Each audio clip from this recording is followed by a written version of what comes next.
Steve, as a secular humanist married to a Christian, how do you navigate the fundamental worldview differences in your day-to-day life? Because I think this is an interesting thing. This isn't something I come across very often, that like someone who's actively, like, you're not just a secular humanist.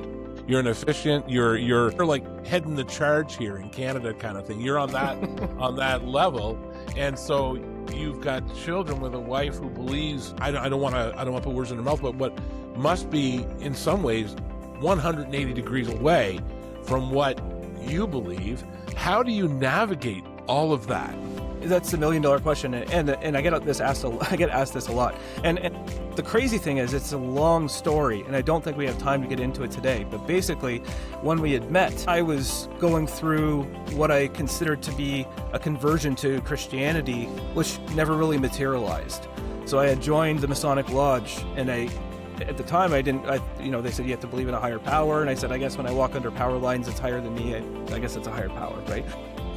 So when I joined, I didn't realize how inherently Christian the organization is. And when I started listening to the stories, because all the stories are very biblical, and I'm like, this is cool. Like I really like learning about this, and this seems to be, Christians are great people. It seems to be a really good group to belong to. And so I met my wife at the same time, and I thought, like, oh, well, she's Christian, and I'm now joining this Christian organization. Maybe there's something to Christianity, right? So I was doing a lot of investigation, a lot of soul searching, and thinking about, what it is that I'm trying to accomplish here. I even went to the United Church that she was attending and said, I want to be affirmed in the faith.